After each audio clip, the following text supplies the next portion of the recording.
Saudi আরবের একটি আবাসিক ভবনে ভয়াবহ অগ্নিকাণ্ডের সময় নিজের জীবনের চরম ঝুঁকি নিয়ে একটি পুরো পরিবারকে মৃত্যুর হাত থেকে রক্ষা করেছেন এক তরুণ। উদ্ধারকর্মীরা ঘটনাস্থলে পৌঁছানোর আগেই তার এই সাহসী ও তাৎক্ষণিক পদক্ষেপ সামাজিক যোগাযোগ মাধ্যমে ব্যাপকভাবে প্রশংসিত হচ্ছে। নেটিজেনরা তাকে এক দায়িত্বশীল নাগরিক ও প্রকৃত বীর হিসেবে আখ্যায়িত করেছেন। সম্প্রতি সামাজিক যোগাযোগ মাধ্যম এক্সে একটি ভিডিও ছড়িয়ে পড়ে।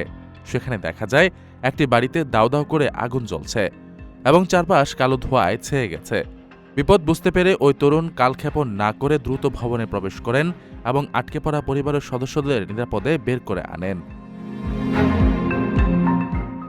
এই শ্বাসরুদ্ধকর উদ্ধারের দৃশ্যটি ইন্টারনেটে ছড়িয়ে পড়ার পর তা মুহূর্তের মধ্যেই ভাইরাল হয়ে যায়। সৌদি আরবের সাধারণ নাগরিকদের এমন বীরত্বপূর্ণ উদ্ধার কাজের ঘটনা এর আগেও ঘটেছে।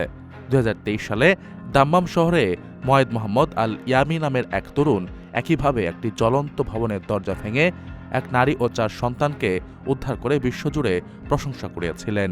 এর আগে 2017 সালে রিয়াদে ইব্রাহিম আল দাফিয়ান নামের আরেক ব্যক্তি প্রতিবেশীর জ্বলন্ত ঘর থেকে আটকে পড়া নারী ও শিশুদের উদ্ধার করতে গিয়ে নিজের জীবন উৎসর্গ করেছিলেন। প্রবাসীদের জন্য নির্মাণ হচ্ছে দেশের প্রথম স্মার্ট সিটি, যেখানে থাকছে স্কুল, মসজিদ, হাসপাতাল, সুইমিং পুল, হেলিপ্যাড, পাঠাগার, জিম, সুপারমার্কেট, শিশু পার্ক সহ সকল নাগরিক সুবিধা। মাত্র 30 লাখ টাকা বিনিয়োগে মিলছে আকর্ষণীয় ফ্ল্যাট। প্লাটিনাম ইনভেস্টরদের জন্য ঢাকা বিমানবন্দরে ভিআইপি প্রোটোকল সুবিধা। বিস্তারিত জানতে যোগাযোগ করুন স্ক্রিনে দেয়া হোয়াটসঅ্যাপ অথবা ইমো নাম্বারে।